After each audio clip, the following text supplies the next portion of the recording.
Bismillahirrahmanirrahim. Assalamualaikum warahmatullahi wabarakatuh.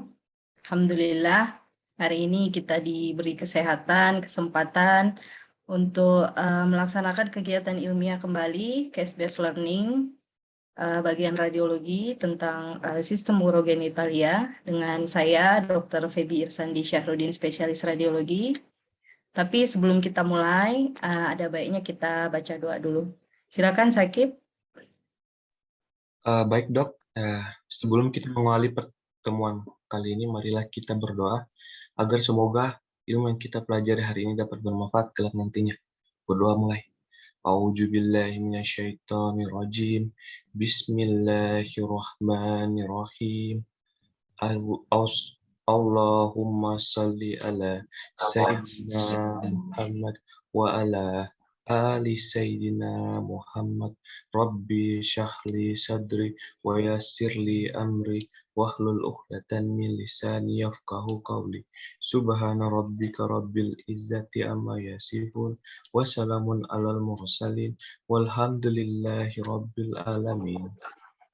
Alhamdulillahirabbil alamin. Ya, kita lanjutkan untuk radiologi urogenitalia ini.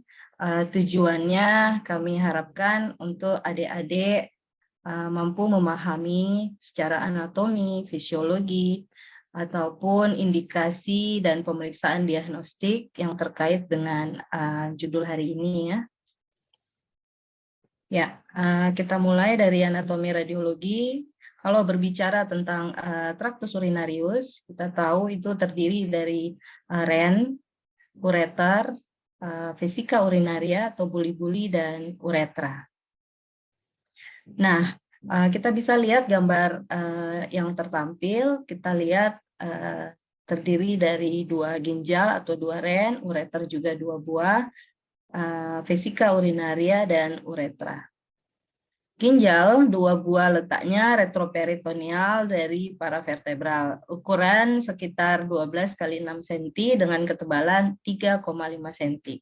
Pada irisan koronal terbagi atas korteks dan medula, di mana korteks letaknya pada tepi dan medula terletaknya di bagian dalam dengan perbandingan 1:2. Nah, sedangkan ureter menghubungkan antara ginjal dengan vesika urinaria atau buli-buli, di mana panjangnya 25 sampai 30 cm. Kita bagi atas 3 bagian, proksimal, medial, dan distal dengan lebar 3 mm. Sedangkan vesika urinaria kita tahu bentuknya itu piramid, bagian atas tertutup dari peritoneum, sehingga terpisah dengan usus halus dan sigmoid. Pada wanita, bagian posterior superior terisi uterus dan bagian posterior yaitu serviks, vagina, dan rektum. Sedangkan pada pria, bagian bawahnya itu terisi prostat. Dan yang terakhir uretra, bagian posterior itu kita tahu terdiri dari dua pars ya, pars prostatica dan pars membranacea.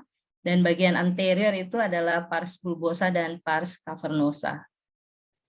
Nah, secara diagnostik kita tahu foto polos abdomen ataupun BNO itu memiliki perbedaan, di mana foto polos abdomen pasien datang ke rumah sakit atau puskesmas yang memiliki fasilitas radiologi itu langsung datang dengan tanpa persiapan, itu langsung kita ambil gambar. Sedangkan yang BNO ini butuh persiapan, yaitu puasa 3 hari ya, dengan makan yang kita atur, bubur kecap telur. Nanti di hari pemeriksaan sebelum ke rumah sakit, pasien akan diberikan obat pencahar agar supaya BAB dan dengan harapan fekal material yang ada itu kosong ya. Nah, BNO ini biasanya kita gunakan sebelum kita lakukan IVU ataupun colon in loop. Nah, kalau kita lihat gambar syarat foto polos ataupun BNO, batas atasnya itu adalah area subdiafragma dan batas bawah adalah ramus inferior atau superior dari os pubis. Syarat BNO yang baik tadi kita sudah sebutkan dengan persiapan, prinsipnya adalah meminimalkan fecal mass atau fecal material dan udara. Bisa kita edukasi pasien untuk tidak banyak berbicara di hari pemeriksaan dan tidak merokok. Ini wajib dilakukan sebelum melakukan pemeriksaan intravenous urografi ataupun colon loop. Yang kami harapkan adalah mahasiswa mampu membedakan BNO polos dengan BNO dengan kontras. Menilai persiapan apakah BNO ini baik atau tidak. Kalau memang tidak, bisa kita reschedule kembali pasiennya ya. Puasa lagi Ibu atau Bapak 2 hari lagi baru kembali. Dan yang terakhir adalah menilai ada tidaknya opasitas atau batu radio opak di lintasan traktus urinarius. Nah, sebagai kasus pertama, ini kita ambil foto polos bagian sebelah kanan. Ingat, kalau kita lihat foto, itu kita seolah-olah berhadapan dengan pasien. Foto polos abdomen yang tertampil ini adalah kita lihat batas atas subdiafragma, batas bawah ramus superior dari os pubis. Berarti ini memang foto polos. Foto polos ini yang kita bisa evaluasi adalah yang pertama, udara usus terdistribusi sampai ke distal kolon. Kemudian kita lihat tidak tampak dilatasi dari lup-lup usus dan tidak tampak densitas batu radio opak di sepanjang lintasan traktus urinarius. Kemudian psoas lainnya intak, preperitoneal fat lainnya intak, dan tulang-tulang intak. Jadi foto polos abdomen saat ini dalam batas normal. Kenapa kami sandingkan dengan foto polos yang memiliki keterangan di samping untuk mengingatkan adik-adik bahwa radiologi itu tidak bisa terlepas dari anatomi. Jadi kita harus kuasai dulu anatominya, kemudian baru kita bisa evaluasi yang mana memiliki kelainan dari foto tersebut. Ya, foto selanjutnya yang sebelah kanan kita lihat ada foto polos abdomen, di mana tampak bayangan batu radio opak setinggi level CVL 3 ya pada regio lumbar kiri. Jadi kalau kita lihat secara anatomi ini letaknya di ginjal kiri. Jadi kita bisa diagnosa kalau ini suatu nefrolit sinistra. Kemudian di foto selanjutnya yang ada tanda panah tampak bayangan batu radio opak pada para vertebra kiri setinggi lumbal 4. Kalau kita lihat lintasannya, ini merupakan lintasan dari ureter, ya, sesuai dengan anatomi yang tadi di depan. Berarti ini adalah ureterolit sinistra. Setelah ini bisa kita lanjutkan dengan pemeriksaan USG ataupun intravenous urografi ya, selama ada indikasi dan kontraindikasi harus kita perhatikan. Nah, kasus berikut ini adalah foto polos abdomen yang sebelah kanan, tampak bayangan batu radio opak dalam rongga pelvis kesan pada buli-buli yang berbentuk oval ya. Ini merupakan kasus vesikolit. Nah, apabila kita lakukan di pasien lain dan hasilnya seperti foto sebelah kiri ini, kita lihat ginjalnya menyala ya, warna putih, ureter sampai ke buli-buli. Ini menandakan kalau ini adalah pemeriksaan intravenous urografi, di mana kontras mengisi kedua ginjal, ureter sampai ke buli-buli. Nah, kita bandingkan dulu yang pertama yang kita nilai ginjal kanan dengan kiri. Karena salah satu tujuan dari IVU adalah kita bisa menilai apakah ada hidronefrosis pada ginjal kiri atau kanan. Kalau kita lihat kasus ini, ginjal kiri lebih dilatasi dibanding ginjal kanan. Berarti ginjal kiri mengalami hidronefrosis. Kita lihat lagi, kalau kaliksnya flattening seperti ini, berarti dia hidronefrosis grade 2. Ya, yang tipe flattening. Nah, kemudian kita turun ke ureter, tampak ureter proksimal kanan ini kinking ya, kita sebut kinking. Kemudian kita turun lagi ke bawah, ada bayangan lusen atau filling defect pada vesika urinaria. Jadi kasus ini merupakan kasus massa buli-buli disertai dengan hidronefrosis sinistra grade 2 dengan kinking ureter proksimal kanan. Ya, kasus selanjutnya kalau kita lihat ada bayangan batu radio opak yang mengisi lebih dari 2 kaliks atau lebih, 2 kaliks atau lebih ya, kaliks minor, itu merupakan dan berbentuk seperti tanduk rusa ya, itu merupakan batu Staghorn. Jadi kalau lihat seperti ini, kita evaluasinya tampak batu Staghorn pada ginjal kiri, kesan suatu batu Staghorn sinistra. Ya, kasus selanjutnya adalah foto pelvis, di mana kita lihat ada bayangan batu radio opak lamelar dengan bentuk oval pada rongga pelvis, kesan pada buli-buli. Saya memperlihatkan 2 foto dengan kasus yang sama, vesikolit, tapi yang satu tunggal, yang satu jamak. Ya. Jadi kalau dia tunggal, kita cukup mengatakan bahwa ini suatu kasus vesikolit. Kalau dia jamak, tentunya kita sebut dia vesicolitis ya, karena dia jamak atau lebih dari 1. Nah, kalau IVU itu gunanya adalah memberikan kontras dan memberikan warna. Kontras yang kita gunakan adalah iodium, kita berikan secara intravena. Dosisnya 0,5 sampai 1 cc per kilogram berat badan. Gunanya adalah untuk mengevaluasi fungsi sekresi dan ekskresi ginjal yang bisa kita lihat di menit ke-3 sampai 5. Kita juga bisa menilai derajat hidronefrosis, dan pemeriksaan ini butuh persiapan agar udara dan fecal mass itu minimal.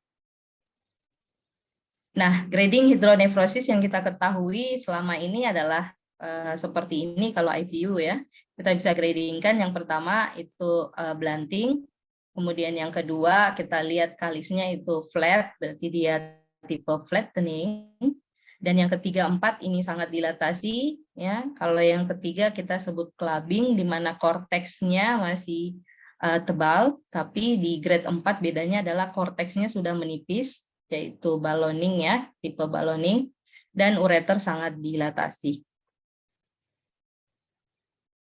Nah, kita ambil contoh kasus pertama yang tanda panah biru ini, foto polos. Jadi ini foto BNO ya, kita BNO dulu pasiennya, kemudian kita lakukan IVU di gambar figur B.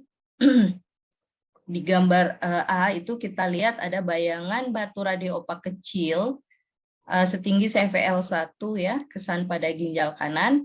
Kemudian kita suntikan kontras, kita lakukan IVU. Tampak memang ada gambar batu radio opak, dia lebih putih dari kontras biasanya ya, yang ini di kaliks yang kedua dari atas proksimal, dan ada dilatasi sistem PCS grade 2 di ren dextra. Jadi ini merupakan kasus hidronefrosis dextra grade 2 et causa nefrolit. Nah, figur 1 kita lihat kalau ginjal kanan atau kiri kita bandingkan. Kalau kita lihat secara kasat mata, ini ginjal kanan lebih dilatasi sedikit ya. Ini merupakan gambaran hidronefrosis grade 1 tipe blunting. Tapi kita tidak lihat kausanya karena apa ini dia hidronefrosis. Apakah karena kinking juga tidak ada, filling defect juga tidak ada ya. Bayangan batu radio opak juga tidak ada. Ini indikasi untuk melanjutkan ke pemeriksaan diagnostik berikutnya. Apakah kita melakukan ultrasonografi ataupun CT scan urografi. Pada figur B kasusnya kita lihat kontras hanya masuk pada sistem tractus urinarius di sebelah kanan saja, ginjal kanan, ureter kanan sampai ke bladder.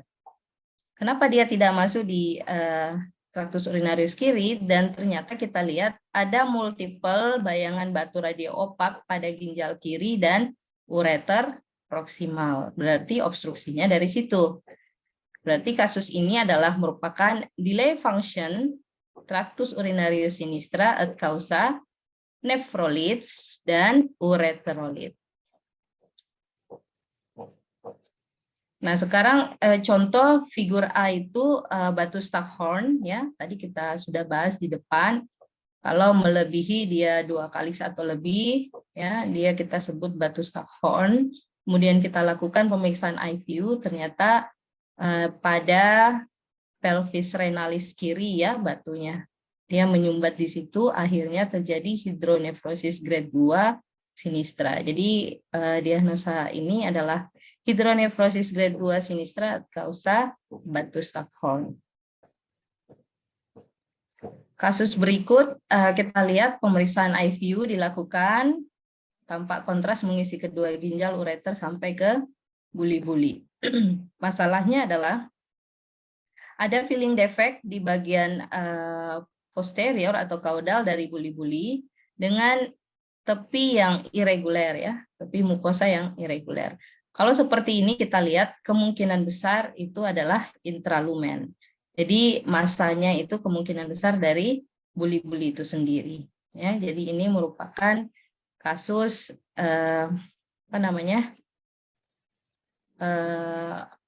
massa buli-buli disertai dengan hidronefrosis dextra grade 1.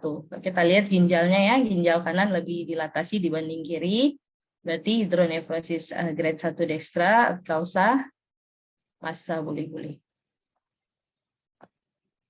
Ya, kita pindah ke pemeriksaan kontras lainnya, itu adalah uretrografi atau kita sebut retrograde uretrografi, itu sama dengan memasukkan kontras pada orifisium uretra eksterna dengan menggunakan kateter. Gunanya adalah untuk melihat dan menilai uretral dan bladder apakah ada kelainan kongenital, ada kelainan penyempitan atau struktur, atau trauma ataupun neoplasma. Nah, secara anatomi tadi kita sebut ya, uretra terbagi 2 pars, yaitu anterior dan posterior, di mana anterior 2 pars lagi dan posterior 2 pars lagi ya. Nah, ini merupakan kita lihat pemeriksaan uretrosistografi karena kontras masuk ke uretra sampai ke buli-buli. Jadi uretrosistografi. Tanpa kontras mengisi uretra pars cavernosa, kemudian bulbosa, kemudian membranacea, dan prostatika sampai ke buli-buli. Kasus sebelah kanan ini kita lihat ada penyempitan pada uretra pars prostatika ya. Jadi ini merupakan kasus struktur uretra pars prostatika. Sedangkan yang figur yang ada tanda panah hitam, ini merupakan pemeriksaan uretrosistografi juga. Cuma kasusnya adalah ada ekstravasasi parsial pada uretra pars membranacea. Jadi satu sisi yang di tanda panah anak hitam ini, tanda panah hitam ini dia korteksnya bagus, tapi sisi sebelahnya itu dia irreguler ya. Berarti ada ekstravasasi kontras parsial pada uretra pars membranacea ini. Jadi ini merupakan kasus ruptur uretra parsial dari pars membranacea. Kasus berikut adalah kita lihat kontras masuk ke uretra sampai ke buli-buli, tampak penyempitan di uretra pars prostatika dan tampak irregularitas dari mukosa pars bulbosa dan membranacea. Jadi ada kasus struktur uretra pars prostatika dan uretritis ya. Jadi uretritis dari pars bulbosa dan membranacea. Sama dengan kasus sebelahnya kasus uretritis. Ya, kita pindah IVU dengan hipertrofi prostat, kita bisa DD dengan massa buli-buli. Tadi massa buli-buli itu kita tahu ada filling defect ya.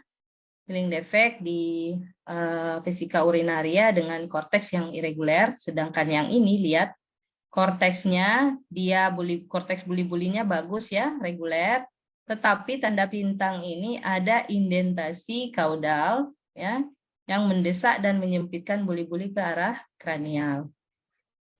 Kemudian kita lihat dilatasi dari sistem PCS kedua ginjal dengan ureter juga dilatasi. Jadi ini merupakan kasus hipertrofi prostat disertai dengan hidronefrosis bilateral grade 3.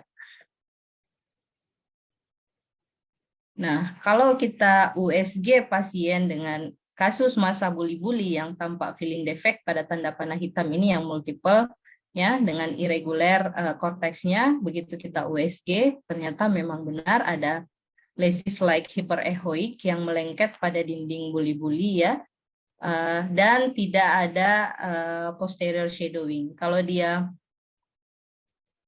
batu, dia ada bayangan ya, dia ada posterior shadowing atau additional shadow, itu khas untuk batu. Nah sekarang kalau massa itu dia tidak punya bayangan, tapi dia seperti ini dan melengket di dinding buli-buli. Jadi memang ini kasus massa buli-buli.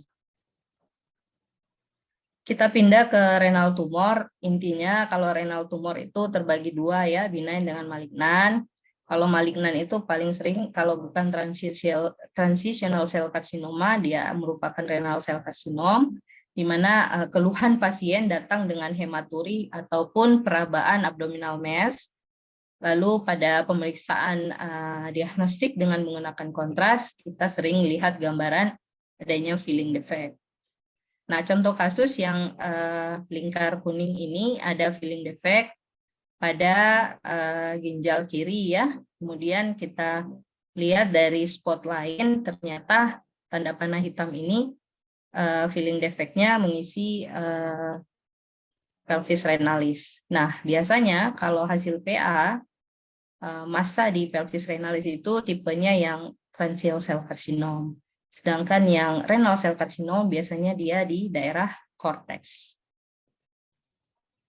Ya, kasus sistitis bisa karena ISK berat, komplikasi dari hipertrofi prostat, ataupun di vertikal.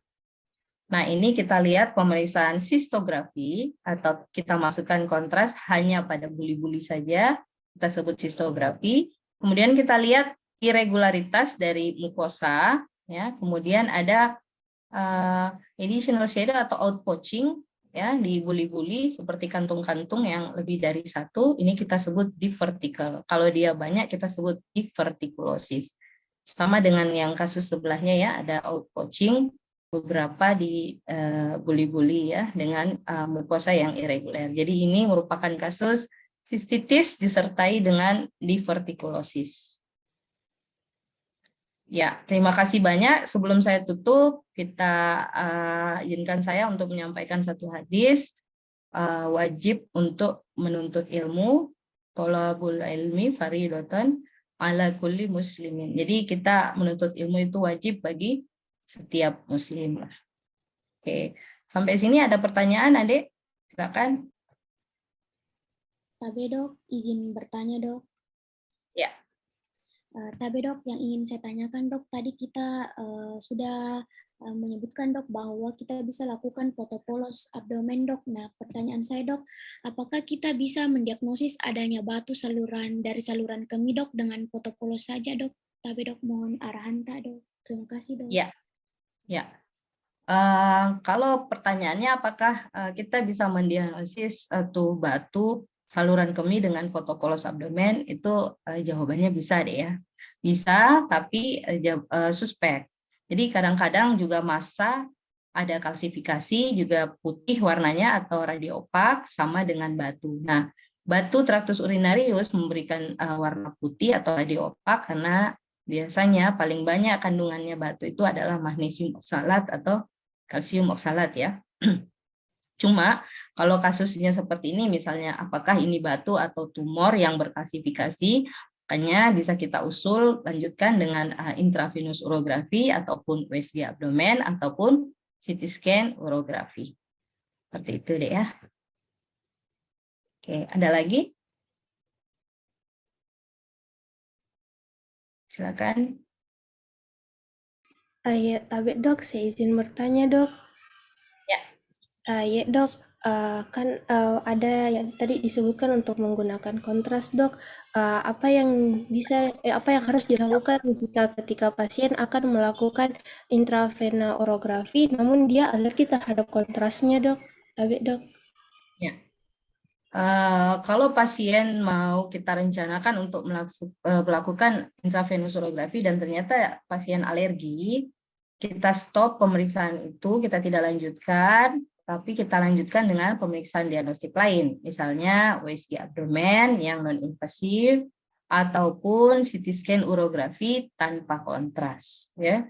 Jadi bisa kita tidak lakukan IVU karena pasiennya alergi. Kita lanjutkan dengan pemeriksaan diagnostik lain. Oke. Ada lagi, Dek?